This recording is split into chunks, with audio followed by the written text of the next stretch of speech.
Hailey, Idaho, 1885. Venise, 1972. Ezra Pound, violemment américain. Libérer Ezra Pound. Libérer Ezra Pound. Pourquoi avez-vous écrit ça? Pourquoi libérer Ezra Pound? Parce que à ce moment-là, quand j'ai écrit cet article qui a paru dans Art en 1955, je crois, Michel More. Ezra Pound était encore enfermé à l'hôpital St. Elizabeth à Washington. Il a eu une aventure assez bizarre et peu recommandable, il faut bien le reconnaître. Il vivait en Italie depuis déjà pas mal de temps et sa fille avait épousé un prince italien, je crois. Il vivait à Rapallo. Et il a parlé à la radio italienne pendant la guerre et contre les États-Unis, contre l'entrée en guerre des États-Unis, et au moment où l'Italie était alliée de l'Allemagne. Alors, évidemment, quand l'Italie a perdu la guerre, que les Américains sont entrés en Italie, il a été arrêté. Il a été mis dans un camp de concentration, oui, on peut appeler ça, enfin dans une sorte de prison, américaine, à Pise, à ciel ouvert, en plein soleil. Les soldats américains, les GI, tournaient autour de la cage pour voir qui était ce vieux monsieur barbu qui était là-dedans. Et il a écrit d'ailleurs sur cette épreuve de sa vie les Pisan Cantos, qui sont parmi ses plus beaux poèmes. Mais alors les Américains, très habilement, au lieu de faire un procès et de l'accuser de trahison, ont dit qu'il était fou et l'ont mis dans un hôpital psychiatrique, ou enfin un hôpital où il y avait des malades mentaux, à St. Elizabeth, à Washington, où il est resté quand même pas mal d'années. Ezra Pound, de quelle Amérique est-il, Richard Siebers? Alors, de plusieurs Amériques. Lui, il se croyait d'une Amérique, mais très très ancienne, de l'Amérique originale, dans la mesure où ses aïeuls étaient débarqués, n'est-ce pas, avec le Mayflower. C'est un peu son mythe personnel, que lui, il était vraiment de vieille souche. Son grand-père était vraiment un homme de la frontière dans le Wisconsin, et donc lui, il y a aussi ce mythe de l'Amérique de la frontière. Alors Pound incarne justement une contradiction, je crois, entre une image que l'Amérique veut avoir de soi en tant que pays de la frontière et de l'Ouest et de l'héroïsme, n'est-ce pas, qui va à la conquête des territoires, et une nouvelle Amérique qui est en train de se développer à la fin du 19e siècle, qui est une Amérique urbaine, une Amérique de métèques, une Amérique d'immigrés, etc. Et il y a donc ces deux Amériques qui sont en lutte à l'intérieur d'Ezra Pound. Une Amérique pure et héroïque et une Amérique, disons, de plus en plus impure et métissée, mais qui est aussi son Amérique et son langage, son américain, oui. Gertrude Stein disait que Ezra Pound, c'était un érudit de village. Oh bah oui, mais c'est une grosse patate, alors ça n'a pas grande importance. Hein. Alors ce que peut dire Gertrude Stein. Hein. Alors ça, voilà ce que j'appelle l'écrivain d'avant-gardiste bidon. On pourrait en effet opposer Gertrude Stein à la fausse moderne, à Ezra Pound. Jacques Henrique. Je l'ai rencontré, moi, à Venise, quand j'étais comme ça, assez jeune. Et... Où à Venise? On le voyait, moi j'allais souvent à Venise, on le voyait errer dans les petites ruelles de Venise et je le suivais comme ça. Je l'ai suivi pendant des jours, j'allais dans les trattorias où il déjeunait, il était toujours accompagné avec sa femme. Bon, moi c'est un peu comme si j'avais vu Homère se balader dans les ruelles de Venise, parce que c'était vraiment un personnage mythique. D'abord parce qu'il était... Puis ensuite par les gens qu'il avait connus. On pensait qu'il avait été ami de Joyce, enfin bon, c'est le désir étant métonymique, comme on dit, le fait de voir Pound, je voyais Joyce, je voyais etc. Bon. Et d'abord il y avait son physique, il faut quand même le dire. c'était un personnage d'une grande beauté, c'était la fin de sa vie, il a toujours été beau d'ailleurs, il y a cette photo d'Avdon là où on le voit quand il sort de l'hôpital psychiatrique en train de crier là. Sa chemise ouverte. Oui, Pound c'était vraiment une sorte de Barthes quoi, d'Homère. Donc à la fois c'est une figure archaïque, complètement archaïque, du poète au sens de poète épique. Bon.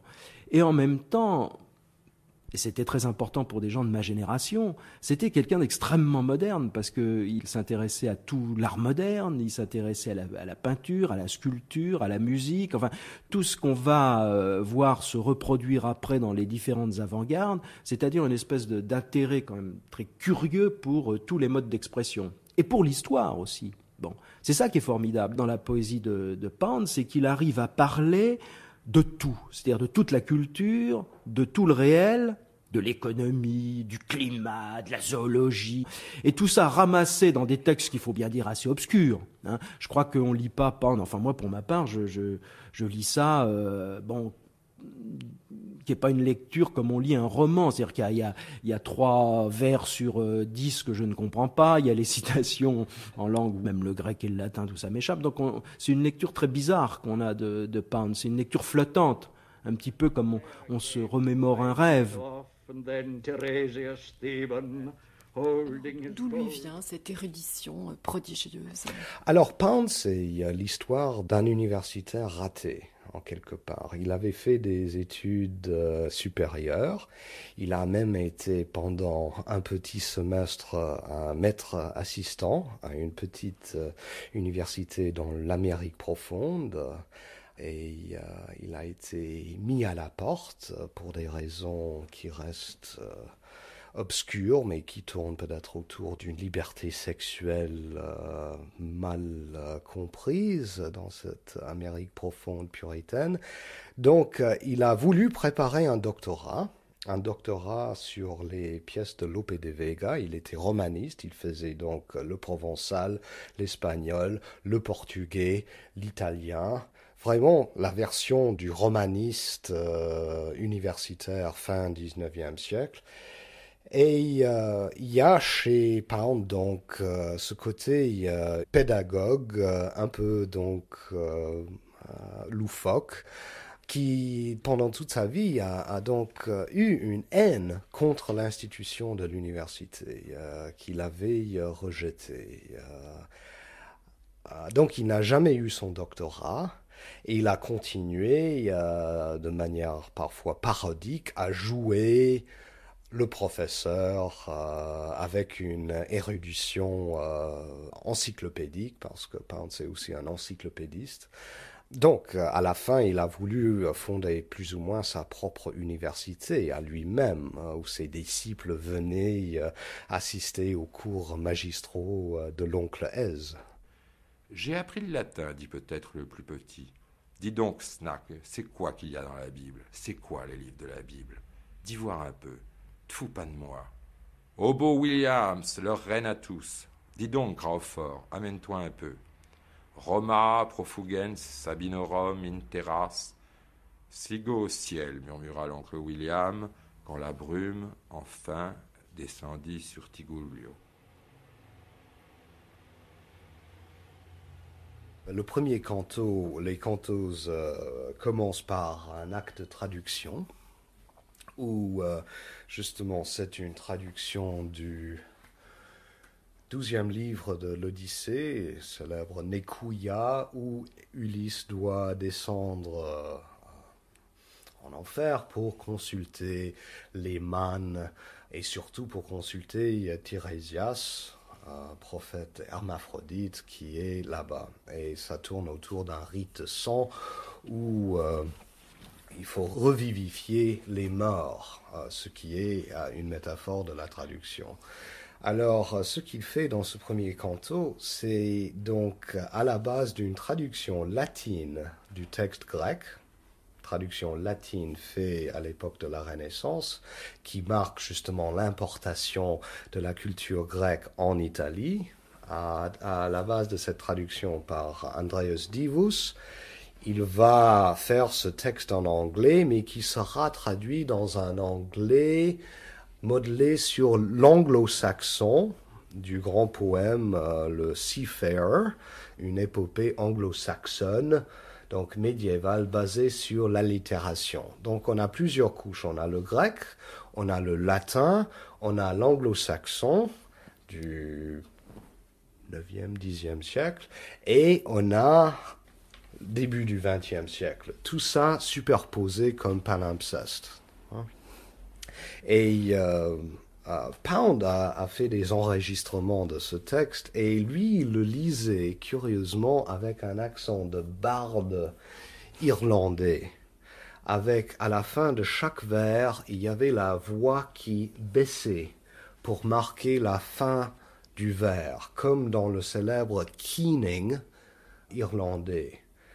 And then went down to the ship, set keel to breakers, forth on the godly sea, and we set up mast and sail on that swart ship, bore sheep aboard her, and our bodies also, heavy with weeping, so winds from sternward bore us out onward with bellowing canvas, Circe's this craft, the trim-coiffed goddess. C'est ainsi qu'il le lisait. Et en plus, il roulait ses airs. Donc, voilà un peu comment commence un des grands poèmes modernistes du XXe siècle, avec cette voix de nulle part, qui parle au nom de la tradition, mais qui prépare une descente aux enfers pour consulter Tiresias. Jacqueline Deroux. Ça a été Dominique. Moi, je me souviens, de la première fois que Dominique m'en a parlé. Ça devait être en 64, fin 63, début 64. Et il m'a dit, il y a un poète américain formidable, un très grand Européen, et qui a totalement transformé la poétique universelle. C'est Ezra Pound, mais tu le connais absolument pas. On le connaît pas en France. Il y a un poème, un cantos traduit chez Lobiès, c'est tout.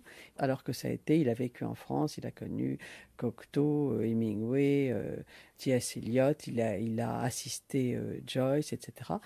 C'est un type formidable. On va faire ça à Lerne, et on lui a donc consacré 2 cahiers. Dominique avait 29 ans. Et comme toujours, il a eu cette intuition, cette rencontre. Il allait vers des monuments, comme il dit. Or, Pound a eu également ce mouvement. Donc on peut aussi, ce qui m'intéresserait, c'est de signaler ce qui a pu rapprocher Dominique de lui, c'était qu'ils ont été des hommes très généreux, qui ont été des éditeurs en même temps que des écrivains, qui ont été accompagnant les grands de leur époque. Et on peut dire que Pound a été celui qui a accompagné, donc je le redis, Joyce, T.S. Eliot, Yeats, etc. Les accompagnant au sens humain du terme et éditorial, mais humain. Don't close the door, ou don't bother to close the door, quelque chose comme ça. Yale will do it. Alors, Yale will do it, je me demandais un peu ce que ça voulait dire. Et puis, j'ai pensé à Yale. Vous savez qu'il y a, pour fermer automatiquement les portes, il y a un petit système il y en a plusieurs, mais il y en a un qui porte le nom de Yale. Et j'ai mis en note, dans ma traduction, que sans doute c'était une allusion au système de fermeture automatique d'une porte. Et alors, Ezra Pound m'a pas reproché, mais m'a fait une remarque là-dessus, en me disant pas du tout. Yale était un ami anglais que j'avais, c'est un poète du mouvement imagiste, et c'est une plaisanterie que nous avions entre nous. Yale fermera la porte. Non, mais la méthode, on va en parler si vous voulez. Mais en fait, il n'y a pas vraiment. C'est ce que vous verrez quand je le répéterai. Yves Dimano. Bon, par exemple, dans le Guide to Culture que j'ai traduit, il y a énormément d'anecdotes. Qu'est-ce que ça veut dire culture en abrégé? C'est la culture. C'est-à-dire, c'est culture. Culture, c'est vraiment une écriture phonétique, disons, de la prononciation américaine du mot culture anglais. Et guide, guide, c'est vraiment le guide touristique. Hein, c'est vraiment le guide Michelin. Dans le Guide to Culture, il y a énormément d'anecdotes qui rapportent, de conversations qu'il a eues avec des gens. Par exemple, des conversations avec un général russe qui avait fui évidemment la Russie en 17, donc qu'il avait rencontré à Paris, je crois, dans les années 20. Et il y a 2 paragraphes dans le Guide to Culture où il en parle de manière assez précise. Et dans les Cantos Pisans, il y a une phrase, la fin de cette conversation, qui se trouve telle quelle, mais complètement coupée. C'est-à-dire, si on n'a pas lu le guide ou si on n'a pas mémoire, on ne sait pas qui fait allusion à cette référence. Bon, on pourrait dire ça de pratiquement tous les vers des cantos, surtout à partir des Pisans. Pratiquement, il n'y a rien de lui dans ce livre. Enfin, presque tout vient d'éléments extérieurs. Pas forcément des citations prises dans d'autres livres, mais disons des choses entendues qui retranscrit, en gardant l'oreille, si on peut dire, du sens. Il y a un début dans la première partie de l'ouvrage où il attaque en disant « Ma questo sed the boss est divertente ». Rien n'indique dans le texte qu'il s'agit d'une citation de Mussolini faisant un commentaire sur les cantos eux-mêmes. Parce que à l'époque où il l'avait rencontré, comme il était fanatique du bonhomme en question, c'était ce que Mussolini lui avait dit à propos de son propre livre, quoi. Et pratiquement tout est comme ça. Donc le problème du traducteur confronté à ça est plutôt de cet ordre, c'est-à-dire resituer, arriver à comprendre de quoi il s'agit, parce que des fois c'est pas clair du tout. Et d'où lui vient sa passion pour la traduction ? La traduction, je crois, c'est d'abord comme une activité universitaire et philologique, genre thème-version. Et ensuite, la traduction, c'est la métaphore de base pour l'œuvre de Pound. D'ailleurs, c'est le même mot, traduction et métaphore, étymologiquement. Mais la traduction, ça lui permet d'abord de se traduire dans le temps, vers le passé. C'est quelqu'un qui s'identifie énormément, par exemple, au troubadour. Il se croit littéralement la réincarnation de Bertrand de Born. Donc, traduire Bertrand de Born, c'est être cette personne, c'est être un homme du Moyen-Âge. Il y a aussi traduction dans l'espace, l'attrait justement de l'autre. S'il traduit le chinois, c'est se transporter vers la Chine et en même temps importer la Chine vers lui. Donc c'est très très compliqué le geste de la traduction. On a critiqué la traduction de Pound comme geste impérialiste et tout à fait américain, n'est-ce pas? C'est donc par la traduction que la poésie américaine va s'annexer ou va coloniser et la littérature chinoise et la littérature française et Dante, et il y a un côté impérialiste dans la traduction, c'est vrai. Nietzsche l'avait déjà remarqué chez les latins par rapport aux grecs. Mais il y a aussi, c'est beaucoup plus compliqué parce qu'il y a une logique de l'export-import ici, parce que traduire l'autre, c'est aussi se laisser emporter par l'autre, c'est être attiré et aussi colonisé par l'autre. Alors, il y a un autre geste de traduction chez Pound qui va vers une espèce de perte et dépense de soi dans l'autre, dans l'étranger. Et curieusement, donc, par la traduction, Pound commence dans l'archaïsme, mais paradoxalement, c'est l'archaïsme, la pratique même de l'archaïsme, quand on le voit aujourd'hui, c'est un langage qui reste extérieur à lui-même, curieusement, c'est par l'archaïsme qui va entrer dans la modernité. Plus on va en arrière, plus on peut ensuite faire un saut en avant, n'est-ce pas? Oui, ça c'est intéressant parce qu'il veut être de l'avant-garde aussi.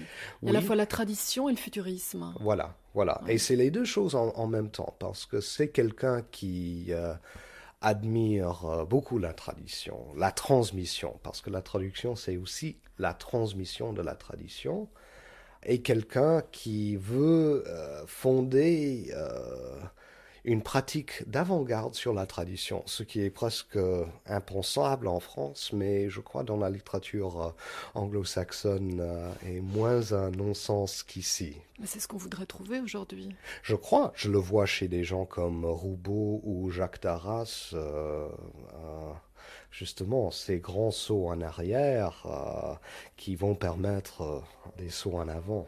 Ouais. Et alors, qu'est-ce qui se passe entre Ezra Pound et Joyce? Ah ben alors, je crois qu'ils font la même chose et en même temps c'est complètement différent. Ils font aussi œuvre objective. Ils font la même chose. Pound ne raconte pas beaucoup sa vie, Joyce non plus. Stephen est une pensée et un humour, et plus qu'il n'a de passion. Bon, il y a la mort de sa mère. Et une certaine forme de lâcheté. Je crois qu'ils veulent faire une grande œuvre objective, puisant dans tous les lexiques, dans tous les mythes. Pourquoi Homère, Hubert Lecoq? Ah, parce que relisons Homère, enfin surtout l'Odyssée, c'est d'un concret extraordinaire. Il y a une élancée, mais quand des vaches courent, quand des gens frappent la terre, jouent au ballon. Quand Ulysse enfonce ce gros épieu dans l'œil du Cyclope, c'est un forgeron qui travaille. C'est pas du tout César et Cléopâtre avec Elizabeth Taylor. Et alors, comment est-ce qu'il rencontre Joyce? Est-ce qu'il va à lui? Est-ce qu'il va le saluer? Est-ce qu'il le rencontre à Trieste? Bon, il y a plusieurs... Il est en contact en Angleterre déjà avec Joyce, puisque c'est Pound qui va plus ou moins assurer la publication de Portrait of an Artist en revue en Angleterre. Mais ensuite, il y a, c'est très très célèbre, cette série de lettres, cette correspondance où Pound va rencontrer Joyce à Sirmio, au nord de l'Italie, et ensuite... va inviter ou convaincre Joyce à venir à Paris. Donc, c'est plutôt Pound qui va aller vers Joyce. Dans ce cas-là, c'est quand même la montagne qui va vers Mohammed. Mohammed qui va vers la montagne. Et Pound veut se mettre au service de l'œuvre de Joyce. C'est un aspect qui me touche beaucoup dans l'aventure de Pound, mais il est très très prêt vraiment à se dévouer à l'œuvre de Joyce, à l'œuvre de Eliot, à l'œuvre de Hemingway, à l'œuvre des jeunes, etc. Et je crois qu'il sera donc lors de l'apparition de Ulysse à Paris très très blessé de voir Joyce ensuite un peu oublier tout son travail d'impresario autour de Joyce, parce que Pound adorait être impresario. Ça aussi, c'est assez américain. Donc, mais Joyce, donc Ulysse, il y a toute une correspondance autour de Ulysse, mais c'est après Ulysse, Pound va laisser tomber Joyce ou va être laissé tomber par Joyce, mais il comprend rien à Finnegan's Wake. Absolument rien. Il est tout à fait hostile à Finnegan's Wake. Là, où il va plus le suivre dans Finnegan's Wake, c'est que tout ce qui est psychologiquement archaïque, c'est-à-dire l'inconscient, le rêve, Pound va complètement résister à tout ce qui est freudien, tout ce qui est inconscient. Et je dirais la force même de son œuvre réside dans sa résistance à cette intériorité-là. Il reste complètement aveugle à ça, alors que Joyce a voulu se plonger dans le rêve, dans l'inconscient. And the valley is thick with leaves, the trees, the sun shakes as the cygnet moves. Et puis, en lisant Pound, on s'aperçoit qu'il mélange le langage noble avec le langage trivial, l'argot, etc. Moi, dans ses essais, je trouvais ça formidable, cette espèce de ton polémique, comme ça. Moi, j'avais l'habitude du ton universitaire, où il fallait parler des choses comme ça avec un langage très châtié, puis d'un seul coup on lit un essai de Pound et on voit qu'il dit « Oh chiotte Valérie, cette salope d'un tel, ce fumier de machin », qui est un peu typique souvent des polémistes, disons, d'extrême droite, mais quand même qui est tout de même assez roboratif, moi je trouve. Et enfin, pour moi, ça a été une chose très importante de découvrir que même dans la poésie, on pouvait trouver ça. C'est-à-dire qu'on voit dans les cantos pisans, il est en train de se faire une grande citation comme ça d'Homère ou de Confucius, et puis d'un seul coup, crac, il va rapporter les dialogues des soldats, des petits voyous qui sont près de lui. Bon. Et que tout ça puisse se trouver dans un poème. Moi, je pensais qu'avec le roman, qu'il pouvait faire ça. Bah non, Pound venait démentir des idées qu'on avait un peu toutes faites. Et ça a été pour moi aussi une chose très importante. Ah, je lis. 77, cantos pisans. Clac, fait la pluie. 7, derim baluba. Fassa. 4 fois la ville fut reconstruite. 4 portes et 4 tours. Il Scirocco et Geloso. Des hommes sortirent de Ctonos, Agada, Gana, Silla. Et le mont Taïchan est pâle comme le fantôme de mon premier ami qui vient parler de céramique. La brume embue la montagne. Tout bien pesé, est-ce si loin? 20 borés, porteurs de mort, brisaient le cœur du caporal. Aube brillante sur les chiottes, le jour suivant, avec l'ombre des potences attenantes. Les nuages de piste sont véritablement variés, et aussi splendides que tous ceux que j'ai vus depuis à Scuddersfold, sur la Schkouille Kiel, sur les bords de laquelle j'évoque un copain, assis à ne rien faire dans une cabane rudimentaire, ne pêchant pas, juste regardant l'eau, un homme d'à peu près 45 ans, rien ne compte que la qualité de l'affection. Alors c'est fait avec quoi, les cantos, ça? C'est fait de quoi? C'est fait de lecture, mais de lecture extrêmement rapide et qui restitue l'objet de l'écrivain. C'est-à-dire, si dans des chroniques, je ne sais pas lesquelles, il nous raconte que John Adams, ce jour-là, a envie d'aller aux toilettes, mais aussi de faire des petites affaires et aussi de baiser Washington, ou au contraire de l'aduler, ça devient présent, ça devient l'actualité. C'est ça, je crois, oui, la présence. Aussi bien la présence de la nature que la présence de faits historiques et de motifs et qui sont à la fois nobles et dérisoires. C'est comme Joyce, c'est vraiment l'hybridage du noble et du dérisoire, de l'emphase et de la simplicité. Le moindre mot est à la fois emphatique et simple. Et quand il a peur de l'emphase, alors il devient familier. Pour dire Jean-Sébastien Bach, il dit Johnny Bach, etc.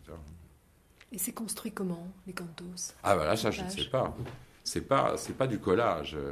C'est pas du collage? Je ne pense pas. D'après moi, non. Du collage et du cut-up, c'est pas ça? Il n'y a pas cut-up, justement, parce qu'il y a... il y a des cut-up, il y a des soupirs, des silences. Ce serait du cut-up musical et pas du cut-up plastique ou sémantique.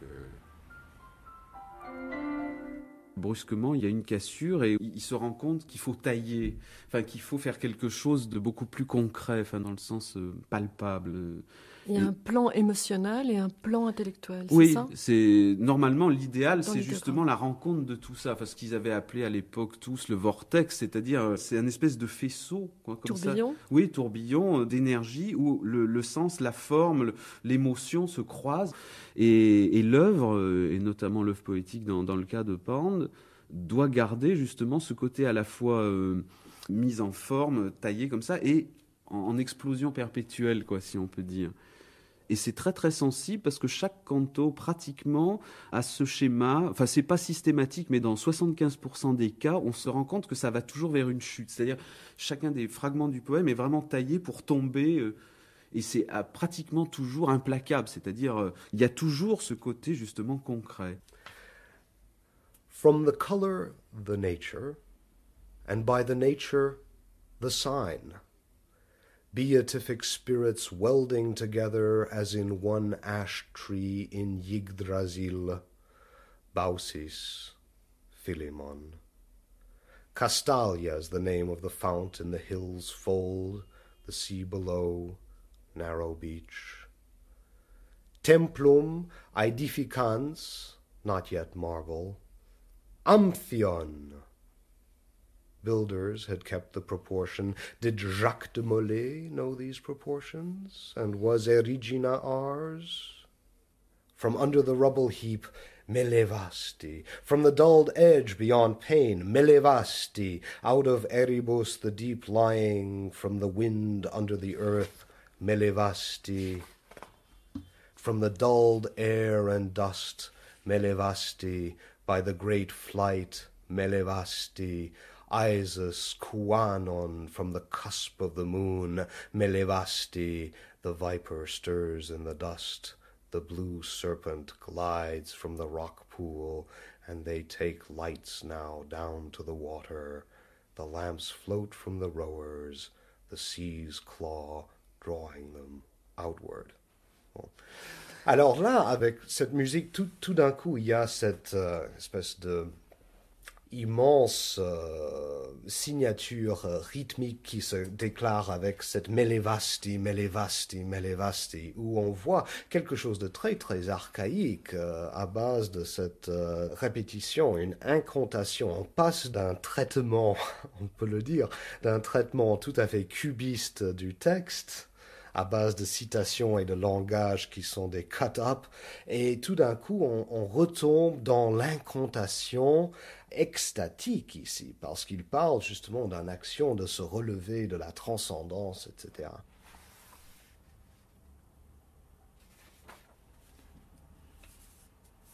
En voilà une traduite par Michel Butor, je pense que ça doit être bien. Pour la procession du Corpus, bannières viennent maintenant.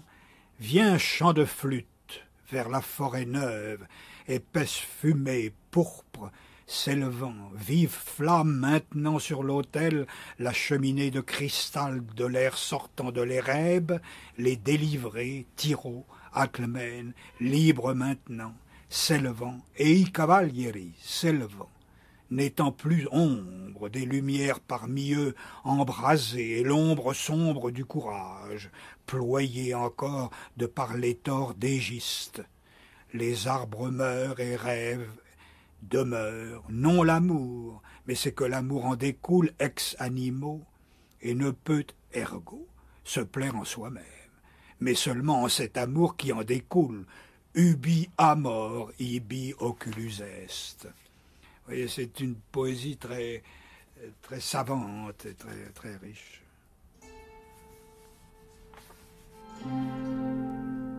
Il faut se demander où dans tout cela se trouve la voix de Pound. Alors c'est, selon moi, une voix orphique qui...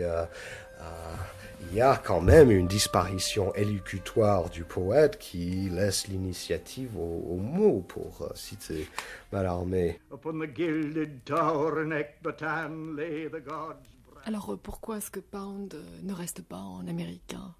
Pourquoi est-ce qu'il ne s'enracine pas comme son ami William Carlos Williams? Bon, d'abord, il y a cette bête histoire d'expulsion de son poste d'université. Il le prend comme événement qui va le forcer à quitter son pays. C'est en 1909, il quitte l'Amérique et il débarque à Venise. Il se fait publier à Venise. Il se fait publier à Venise, c'est à Lume Spento, son premier livre, et ensuite ce sera Londres. Par qui l'édite? Il l'édite lui-même, je crois. C'est plus ou moins à ses propres frais. Et pourquoi Venise? C'est la fin du monde. C'est en même temps la ville d'art, c'est la ville de la Renaissance. On est un jeune candidat au doctorat en rêve du Moyen-Âge et de la Renaissance. C'est un peu le Disneyland de l'Europe, ou Europe version Disneyland, tel qu'un jeune Américain pourrait s'imaginer, n'est-ce pas ? Ensuite, il va vivre l'Europe en tant que tragédie totale lors de la Deuxième Guerre mondiale. Mais ça commence quand même par ce Never Neverland, cette utopie, ce nulle part, qui serait cette ville d'art, Venise. Ensuite, ce sera à Londres. Et curieusement, à Londres, il arrive à un moment où c'est plus facile pour un jeune Américain, poète, de faire carrière là-bas en tant que poète un peu exotique, un peu cowboy, on le traite comme ça. C'est le noble sauvage qui en même temps est un peu genre troubadour apache et qui impressionne beaucoup l'atmosphère étiolée de l'Angleterre de l'époque. Et tout de suite, il commence à se faire une petite réputation là-bas. Et il rentre aux États-Unis en 1912, ça marche pas, il retourne à Londres et c'est là où il y a quand même une vie littéraire pour Pound beaucoup plus maîtrisable. Il a accès aux revues, il connaît Lawrence, il connaît Ford Madox Ford, il entre en contact avec tout. Parce que c'est petit, il suffit de connaître les quelques petits noyaux pour vraiment faire... Alors qu'aux États-Unis, tout reste éclaté. Il n'y a pas de milieu littéraire de cette manière-là. Alors il a un mépris terrible pour l'Angleterre. Oui, pas tout. D'abord, c'est pas le cas. Il s'aligne quand même. Il est allé en Angleterre. Il le dit parce qu'à Londres habitait William Butler Yeats. Quand même, en Angleterre, on trouve des Irlandais, genre Yeats et Joyce. Il se lie quand même aux marginaux de l'Angleterre, mais le vrai coup pour Pound, ce mépris pour l'Angleterre est venu après la Première Guerre mondiale. Pound, avec James, qui avait changé de nationalité parce qu'il était tellement scandalisé que l'Amérique n'intervenait pas dans la guerre, Pound était tout à fait pro-français, contre la culture allemande, pro-guerre. Et bon, il était trop âgé déjà pour faire la guerre, mais la guerre pour Pound, la Première Guerre pour Pound a été vraiment le grand cataclysme, le trauma. C'est là où il a perdu son ami Henri Gaudier-Jurska. Et pour lui, la guerre, il a tout de suite vu, c'était la fin du 19e siècle, c'était la fin de l'art et de l'esthétisme tel qu'il le voyait. Et c'était la grande scandale aussi par rapport à l'Angleterre, le cynisme avec lequel l'état-major anglais était prêt à envoyer dans des massacres des générations et des générations de jeunes hommes. Alors, c'est le déclin de l'Angleterre aussi. C'est le déclin d'Angleterre. Et pour lui, la guerre, c'était vraiment le moment où il dit adieu à l'Angleterre. Et moi, je dirais où il dit adieu à la littérature. Et où il dit adieu plus ou moins à une carrière conventionnelle et où on voit un autre Pound émerger. Et ce sera donc un Pound qui va aller à Paris pour se trouver ou pour trouver d'autres voies. Mais c'est la grande, grande coupure. Donc ça commence là.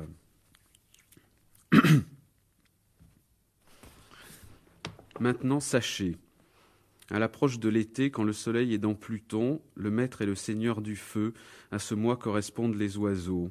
Parfum amer, odeur de crémation, au dieu du foyer, les poumons de la victime, la grenouille verte donne de la voix, le blanc latex est en fleurs.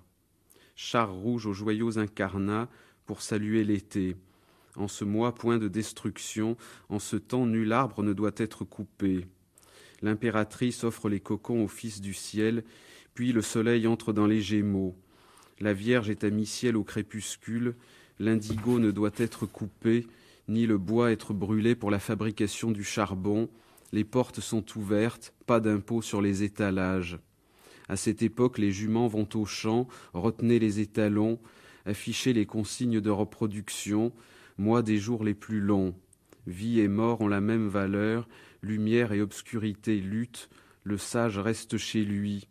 Les andouillés du cerf muent, la sauterelle se fait entendre, n'édifiez aucun feu vers le sud. À Paris. Est-ce qu'il rejoint la colonie américaine ? Pas du tout. Alors, Pound à Paris, c'est d'abord, il débarque ici fin 19, début 20. Il connaît Picabia. Il connaît le premier Aragon. Et curieusement, il est vu plutôt comme anglais. Un jour, je faisais des recherches sur Pound à Paris. J'ai téléphoné à Aragon. J'ai dit, bon, je fais des recherches sur Pound. Il a dit qui ? Ezra Pound. Il dit, Pound. J'ai dit oui. Mais c'était un anglais, selon moi. Donc, déjà c'est curieux parce que Pound avait attrapé un accent anglais en Angleterre. Il est arrivé ici, donc déjà avant la grande vague d'Américains qui sont arrivés à Paris, qui était plutôt 23, 24. Donc, et il fréquentait plutôt des Anglais ou des Irlandais, mais c'était pour la première fois à Paris qu'il a commencé à connaître de jeunes Américains et qu'il a découvert ou redécouvert sa langue américaine qu'il n'avait pas entendu parler depuis 10 ans. Mais c'était pas quelqu'un qui faisait vraiment partie des cercles Fitzgerald ou des expatriés. Il se tenait à l'écart. C'est pas quelqu'un qui boit beaucoup. Alors, il faut se souvenir qu'une grande partie de cette génération américaine est ici à Paris à cause de la prohibition aux États-Unis et sont là pour boire, pour vivre très très bon marché. Et comme c'est pas quelqu'un qui fréquente les cafés ou il préfère les salons de thé. Il est assez seul. C'était l'époque où il a composé son opéra Villon. Il était en contact avec Antaï. C'est l'époque où il est de plus en plus proche de sa maîtresse, Olga Rodge, qui est violoniste. Il est en train de traduire. C'est quelqu'un qui travaille beaucoup, beaucoup, ce qui n'était malheureusement pas le cas de cette génération assez aisée. Et lui, il devait travailler pour vivre. Mais il n'a pas eu de rapport avec les surréalistes. Il était parti avant, vraiment, à 24. C'était plutôt ce moment pré-surréaliste, moment dada, etc. Mais c'est Dada la musique futuriste. Dada futuriste, oui. Maintenant, le soleil entre dans l'hydre, 3e lune de l'été. Antares du Scorpion est à mi-ciel au crépuscule. Andromède à l'aube. L'ascendant est le seigneur du feu. À ce mois correspond le 7, parfum amer, odeur de crémation. Offrez aux dieux du foyer les poumons de la victime. Le vent chaud se lève, le grillon patiente sur son mur. Le jeune autour apprend son vol, l'herbe morte nourrit les vers luisants. Dans l'aile ouest du Mintang, il fait amener son char rouge et ses alezans, sa bannière incarnat.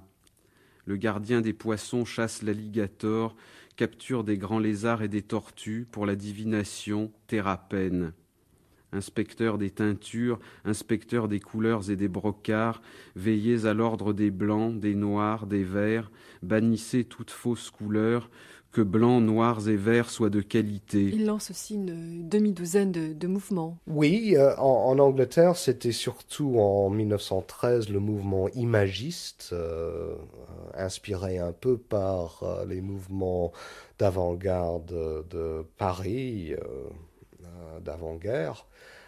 L'imagisme, et ensuite en 14-15 ce sera le vorticisme, et selon moi, mais c'est pas l'opinion de tout le monde, je vois comme isme qui va succéder, ce sera le fascisme, que Pound va voir comme un mouvement d'avant-garde, avec Mussolini comme une espèce de Picabia, ou une espèce de même Apollinaire, une espèce de politicien d'avant-garde qui va maintenant travailler non pas sur le médium des mots ou la sculpture, mais directement sur le médium du peuple, sur le corps politique. Mais c'est là, je crois, où il s'est complètement fourvoyé, et peut-être ça se comprend avec un recul, c'est de voir dans le fascisme un mouvement d'avant-garde, ce qui n'était pas si bête, puisque Mussolini s'était inspiré de Marinetti et les futuristes, et que toutes les tactiques, justement les manifestes, tout ça, relèvent aussi bien de la politique que de l'art, au début du 19e siècle, ou même déjà à la fin du 19e. J'étais communiste, j'étais un jeune militant communiste venu d'un milieu ouvrier, et je me rends compte que les deux grands, disons deux parmi les Céline, oui, très grands, pas d'un moindre degré, mais enfin disons que 2 grands du XXe siècle, qui ont été des véritables inventeurs de langue et de forme, étaient en même temps des gens qui étaient réactionnaires. Alors, évidemment, c'est une découverte un peu bizarre, mais ça m'a permis à moi, je crois que ça a permis à beaucoup de gens de ma génération, disons des avant-gardistes comme on l'a été, de ne pas connaître les aventures de nos prédécesseurs. Je pense aux anciens surréalistes à Aragon, que j'ai bien connu, qui ont tout abandonné de leurs convictions littéraires pour sombrer dans les odes à Staline et l'apologie de la bicyclette de Maurice Thorez. Bon, quand on savait qu'on pouvait être réactionnaire en politique, mais un grand inventeur de formes en littérature, ça permettait déjà de ne pas tout mélanger. Et très tôt, on a compris que, dans le fond, on pouvait être un grand écrivain et pas être forcément ce qu'on appelle aujourd'hui politiquement correct, puisque Pound, loin de là, n'était pas quelqu'un de politiquement correct. Parce qu'il ne faut pas non plus essayer de laver ni Céline ni Pound du péché et d'antisémitisme. Je relisais des textes critiques dans le passionnant volume de Lerne, là, où on essayait de dire, oui, non, il n'était pas vraiment antisémite, c'est pas d'antisémitisme, il n'était pas vraiment fasciste, etc. Bah si, disons-le, il l'était. Bon, et puis il faut s'arranger avec ça. Inventeur, vous avez dit inventeur. Ezra Pound est un inventeur? Qu'est-ce qu'il invente? Ben, moi, si vous voulez, mon expérience que j'ai de Pound, de la découverte que j'ai de lui, je pense toujours que depuis la fin du 19e, la poésie est morte. Et que la grande poésie, ce que je ne suis pas le premier à dire, qu'on l'a déjà dit, et que Pound d'ailleurs disait déjà, c'est que la grande poésie était passée dans le roman. C'est-à-dire que c'était le roman qui, du point de vue pas seulement de l'invention formelle de la langue, mais aussi dans sa volonté de rendre compte de l'ensemble du réel, c'est comme ça la vocation du roman, eh bien, c'était le roman et c'était plus la poésie. Et d'une certaine façon, la découverte de Pound, c'était quand même de voir qu'un poète, mais bon, est-ce qu'on peut appeler encore ça de la poésie? Ça, évidemment, on peut débattre, mais qu'un poète pouvait aussi avoir, au XXe siècle, cette ambition de rendre compte de tout l'ensemble du réel, de tout l'ensemble de la culture. Il y a quelque chose de très, on peut presque dire totalitaire dans la démarche de Pound, mais je crois qu'il n'y a pas une grande... Moi, ma conviction aujourd'hui, c'est qu'il n'y a pas une grande expérience d'écriture qui n'est pas, d'une certaine façon, quelque chose d'un peu totalitaire. C'est-à-dire qu'il faut qu'il y ait quand même une vision des choses, une vision du monde. Alors c'est dangereux. Ça, c'est vrai, c'est dangereux. La preuve avec Pound, on voit où ça peut mener. En ce mois, les arbres débordent de sève. La pluie a trempé toute la terre, enrichie par les herbes mortes, comme cuites dans du bouillon. Parfum suave, le cœur de la victime, bannière jaune sur le char de l'empereur, jaune les joyaux de sa ceinture. Le Sagittaire est à mi-course au crépuscule, le vent froid se lève. La rosée blanchit. C'est le temps des cigales, l'épervier offre ses proies aux esprits, l'empereur sort sur son char de guerre, blanc ses chevaux, blanche sa bannière, blanc les joyaux de sa ceinture, viande de chien, profonde écuelle. En ce mois règne l'automne, le foyer s'active sous les métaux, moissonner le millet, achever la construction des digues, Orion au lever du soleil. Temps des chevaux aux mânes noirs, viande de chien, mois des remparts.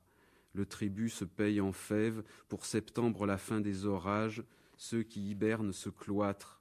Les impôts baissent, les moineaux, dit-on, se changent en huîtres, le loup à présent offre son sacrifice, les hommes emploient les 5 armes de chasse, débitent le bois pour en faire du charbon.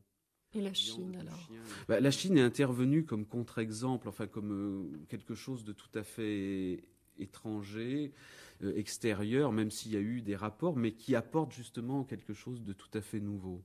Il a fait un travail colossal. Vous savez que Eliot disait que c'était lui qui avait inventé la poésie chinoise en anglais au XXe siècle. Et c'est vrai, parce que ça a commencé dès 1915, dès qu'il est tombé par un hasard qui n'en est évidemment pas un, sur les manuscrits de Fenollosa. Et je pense qu'il a compris une partie de la pensée chinoise. Disons tout ce qui est l'optique confucéenne, je pense qu'il l'a très très bien compris. bon, il est d'une injustice folle avec les taoïstes, les bouddhistes, etc. Enfin, toute cette pensée spirituelle. Il y a des attaques violentes dans les cantos chinois, enfin, contre les bouddhistes, parce que justement, ils sont contre les confucéens. Enfin, d'après lui, c'est eux qui provoquent la décadence du pouvoir impérial. Alors que quand on en revient justement au principe de base de Confucius, on est dans des grandes périodes. Et puis bon, je pense que ce qui l'a énormément séduit dans la pensée de Confucius, c'est que c'est une pensée profane, parce que Pan est un adversaire déclaré des religions monothéistes d'une part, et puis disons de toute il croit aux dieux. Enfin, ça c'est affirmé très clairement dans le Guide to Culture. Il y a, je crois que les dieux existent. Enfin bon, il n'y a pas de problème, mais il est contre la religion. Enfin, disons comme le clergé, quoi, si vous voulez. Enfin, tout ce que ça. Et donc je pense qu'il s'est servi aussi de Confucius comme ça, parce que c'était une pensée profane, politique, un peu comme les Grecs, quoi, disons. Enfin, il y a un peu ce côté-là, mais qui en même temps tient compte de ce qui est au-dessus des hommes, mais qui, s'occupe surtout des affaires humaines et essaye de construire un ordre. Le soleil est dans la queue du scorpion, à son lever dans l'hydre, il se met à geler, le faisan plonge dans la ouaille, grande eau, et se change en huître. L'arc-en-ciel est un instant voilé. Le fils du ciel se nourrit de porc et de millet, les étalons sont gris comme l'acier. En ce mois règne l'hiver, le soleil est dans l'épaule de l'archer, dans la tête du corbeau à l'aube, la glace épaissit, la terre craque et les tigres vont s'unir. Couper les arbres au solstice, tailler des flèches de bambou. 3e mois, l'oie sauvage s'envole vers le nord, la pie construit son abri, le faisan invoque l'esprit des montagnes, la saison de la pêche est ouverte, rivières et lacs sont gelés, remplissez vos réserves de glace, le grand concert des vents épelle le nom de chaque chose. On reconnaît le bon souverain à sa générosité, le mauvais à ses impôts. Commencez donc là où vous êtes, disait Lord Palmerston, qui commença par draguer les marais de Sligo, combattit le brouillard de Londres, dragua le port de Sligo. Il y a un idéogramme juste à la fin. Oui. Chi, mais je ne sais pas comment ça se prononce. Chi, mais bon, je ne sais pas parler chinois. Alors, bon, là... Les passages au début sont soulignés. Ça, non, c'est de la censure.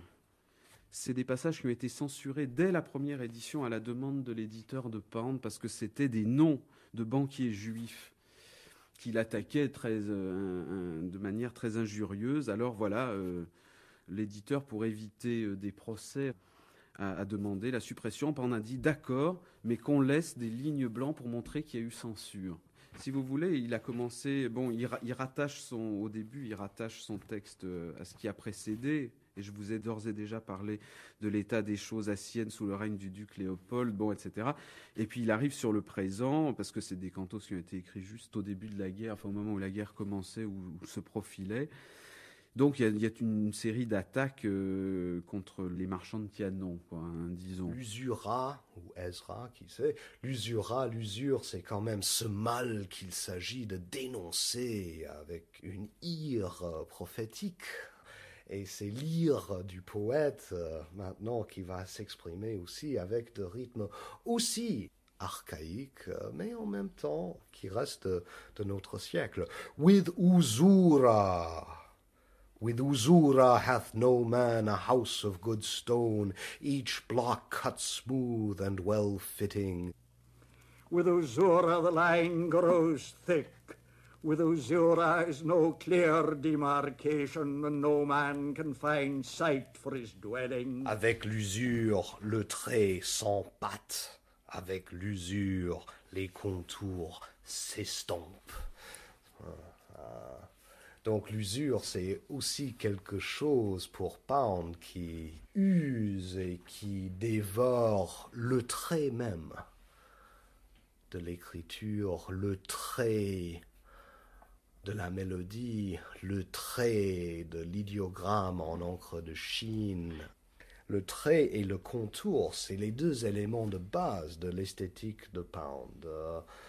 Un art en profil, un art de surface. Et voilà, c'est maintenant, il y a beaucoup de relectures, disons, post-modernistes de Pound, et on commence à s'intéresser justement à ce Pound de la surface. un Pound qui voulait justement rien avoir avec l'intériorité ou la poésie et les profondeurs, mais un Pound qui voulait rester de manière très erratique en profil. Mais cette notion de trait d'un vers, n'est-ce pas, le contour acoustique d'un vers, de nos jours, ça reste assez rare, je trouve. Il dit que la poésie, c'est comme une pierre dure, hein. C'est ça? Quelque chose à sculpter.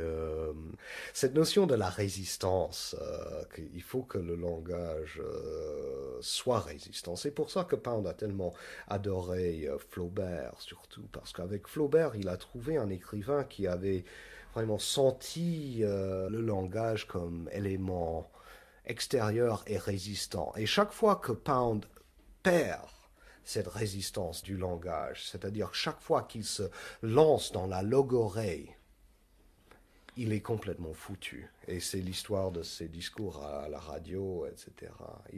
Il a besoin justement de cette dureté.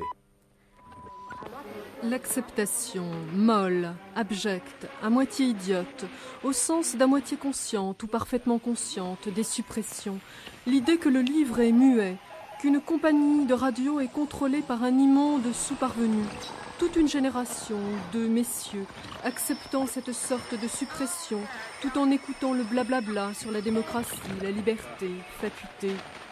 Tâchez de découvrir ce qu'on vous a fait, ce qu'on est en train de vous faire, qui contribue à la ruine matérielle, spirituelle et intellectuelle. Hippie, vous parlez de Rome. C'est curieux, j'ai lu les transcriptions de ces émissions de Pound. Il y avait des types pas de la CIA, mais à l'époque OSS, ça s'appelait, qui étaient à l'écoute des émissions de Pound, qui n'y comprenaient rien, tant c'était incohérent, qui n'arrivaient même pas à transcrire ces émissions, parce qu'ils citaient du chinois, du Eliot, du Joyce, etc. Donc on a conclu que c'était des émissions en code. C'était vraiment... on peut le prendre un peu dans une veine comique, mais il faut quand même... c'est des discours dans le vide. Le vide est beaucoup plus sonore que, disons, le vide qui aurait pu entourer les pamphlets de Céline. C'est un type qui parle seul, d'une manière presque hystérique, à personne, au nom de personne. Alors, qu'est-ce qui revient? Il y a l'or, l'usure... Oui, il y a beaucoup de thèmes qui reviennent. Il y a surtout, il ne faut pas que les États-Unis se mêlent de cette guerre européenne. Pound est isolationniste, comme d'ailleurs beaucoup d'Américains l'ont été, des gens comme Henry Ford, etc. C'est dans une grande tradition américaine. Donc, au-delà de ça, il y avait cette notion que la guerre, et voilà où ça devient beaucoup moins gentil, cette notion que la guerre avait été voulue par la haute banque juive, qui voulait justement impliquer tout le monde dans cette guerre. C'était les plutocrates, les capitalistes et les juifs qui avaient voulu la guerre à des fins financières. Alors là, il reprend directement la propagande nazie et italienne. Il y a des endroits où il parle de sa cage. Oui. Mais je ne sais pas où c'est. Petite sœur, capable de danser sur le tranchant d'une hache. Pour un Pax Mundi. Cassandre, tu as des yeux de tigre. Aucun mot n'y est écrit. Toi aussi t'ai-je porté nulle part, dans une maison laide, et il n'est pas de fin au voyage. L'échiquier trop brillant, les carrés sont trop égaux, théâtre de guerre. Théâtre est bon. Voilà ceux qui ne voulaient pas que ça finisse. Et ces nègres, près du séchoir, ressemblent extraordinairement aux personnages d'El Cossa. Leurs vers ne jurent pas avec le paysage. 2 mois de vie en 4 couleurs. Fermer le temple de Janus bifronte, le bâtard biface, et la guerre économique est commencée. Napoléon était un homme bien. Il nous a fallu 20 ans pour l'abattre. Il ne nous faudra pas 20 ans pour abattre Mussolini, comme disait via Balbo, l'impérial Chemicols, son frère. Les commerces s'effondraient aussi loin qu'Avignon. Mon carnet de cuir rouge. Voilà, alors, les cantos pisans qui ont été écrits, comme on dit, dans la cage, dans un camp, si on peut l'appeler de concentration, c'est quand même très très important pour comprendre leur écriture. Pound les voyait un peu comme son testament, comme le testament de Villon, c'est-à-dire qu'il faisait un inventaire de tous ses amis, de tous ses souvenirs, de tous ses haines, avant de mourir. Il était convaincu qu'il allait être fusillé pour trahison. Et en quelque manière, en les écrivant comme ça, avec la mort à l'esprit, ça contribue quand même à leur force. Alors, après Pisa, il a été ramené aux États-Unis et il a bénéficié plus ou moins d'un non-lieu. C'était un peu le cas que Althusser décrit dans L'avenir dure longtemps, c'est-à-dire bénéficiant d'un non-lieu.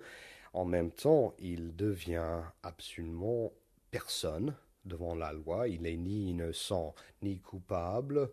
Il est ni tout à fait fou, mais ni complètement raisonnable.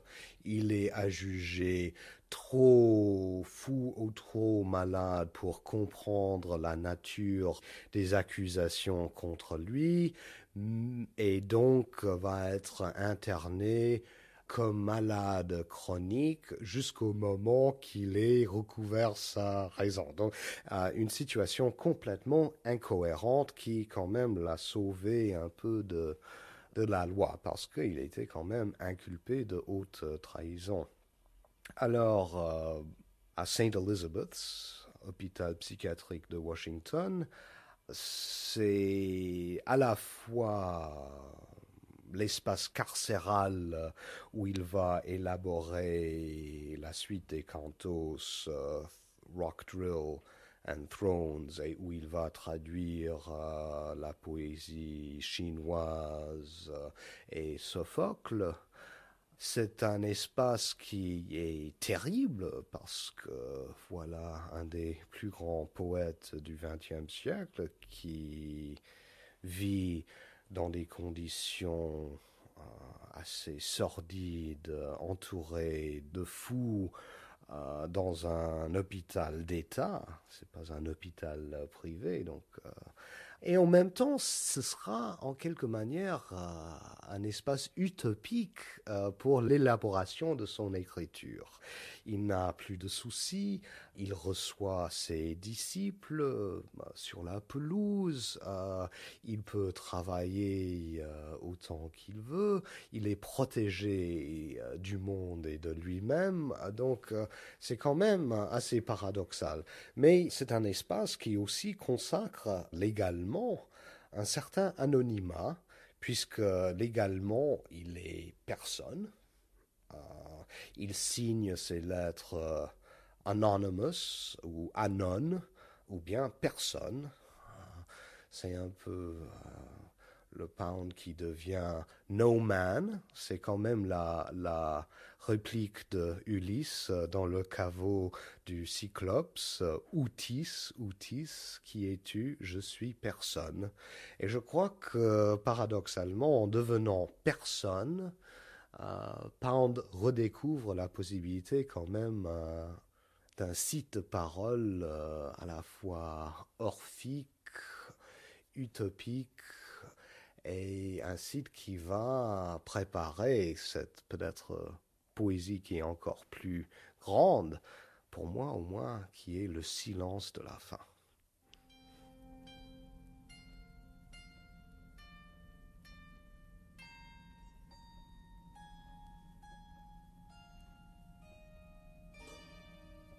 Il parlait plus après Sainte-Élisabeth. Et c'était pas vraiment une attaque, c'était une solitude, un regret intérieur énorme. Et donc il parlait. Et ce qui était très frappant, c'est justement que c'était un homme silencieux totalement, mais très très très présent, avec une acuité de regard petits yeux bleus extrêmement percutants, et une attention. Et tout d'un coup, quand Olga Ruch faisait une erreur sur une date ou sur une rencontre, à ce moment-là, elle intervenait. Mais c'était très rare.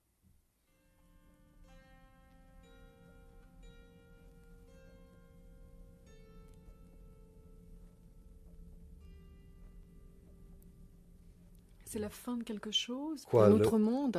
Quoi, les cantos? Les cantos, oui, ou les visions du monde d'Ezra Pound.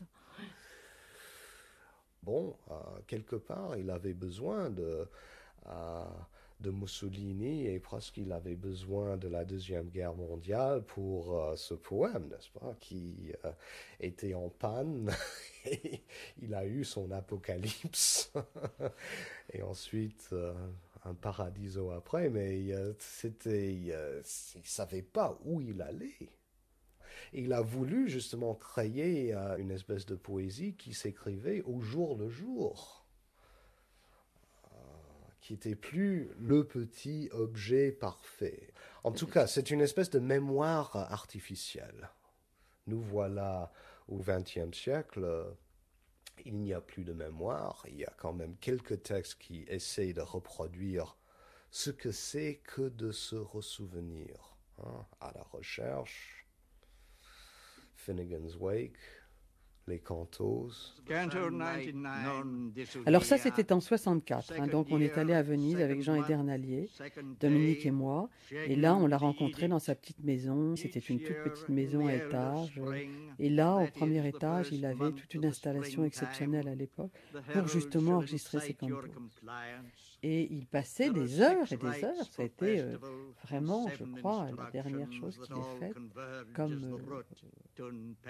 comme vieil homme. Veneration from Mohammed no popery to discriminate things shi solid mu a pattern fa laws kung public zu private. Il dit que l'émotion c'est essentiel. Est-ce que ça se sent, ça? Il dit l'essentiel c'est le senti. C'est comme dans Céline. C'est drôle parce qu'il dit, oui, vous avez raison, il dit exactement ce que dit Céline. Au début était l'émotion. Mais ça, je ne sais pas, le premier vers du Cantos Pisan, puisque c'est dans le fond le premier vers que j'avais lu de Pound, quand vous lisez ce premier vers, l'énorme tragédie du rêve dans les épaules courbées du paysan, c'est-à-dire là, il y a... on sait que de toute façon, voilà, on a un grand poète, et là, bon, je veux dire, si c'est pas de l'émotion, là, cette image comme ça par laquelle débute les Cantos Pisan, tout y est déjà de la poésie de Pound. Alors, il y a le côté érudit, il y a le côté polémiste et tout, mais il y a, oui, cette force de l'émotion qui fait que même quand on ne comprend pas les textes, de façon comme ça discursive, eh bien, je crois que c'est l'émotion qui fait qu'on continue à lire. Et dans une époque, je crois, où la poésie continue à se fuir, ses côtés lyriques, à se fuir en tant que chanson, à se fuir en tant qu'épanchement. Pound reste un maître assez intéressant de comment faire la poésie en la fuyant. Ce qui ne fuit pas, c'est justement son oreille. Et c'était Williams qui l'avait dit de Pound. C'était le meilleur ami de Pound. Il a dit, Pound, c'est avant tout une oreille. Ce type a une oreille formidable. Je cherche justement des passages en français parce que c'est assez émouvant. Par exemple ici, her bedposts are of sapphire, for this stone giveth sleep, and in spite of hoi barbaroi, pervenche in a sort of dwarf morning glory that knots in the glass and a sort of buttercup et sequilae. Le paradis n'est pas artificiel. States of mind are inexplicable to us. Dacruon, dacruon, dacruon. L'honnêteté. J'ai eu pitié des autres, probablement pas assez, and at moments that suited my own convenience. Le paradis n'est pas artificiel, l'enfer non plus. Et c'est curieux, au moment souvent de l'émotion la plus forte dans ce texte, il adopte un autre langage. Parce que pour Pound dire « j'ai eu pitié des autres, probablement pas assez, and at moments that suited my own convenience » et au moment qui m'arrangeait, c'est quand même un moment de révélation autobiographique qu'on trouve presque jamais dans l'anglais original dans ce texte. Donc c'est très curieux. Au moment où Pound veut être le plus tendre, il parle en langue étrangère parce qu'il a une espèce de pudeur par rapport à la révélation de sentiments trop intimes. Ezra Pound par Pascal Charpentier, avec Richard Siebers, Hubert Lucot, Jacqueline Deroux, Michel Mort, Yves Dimano et Jacques Henriquin.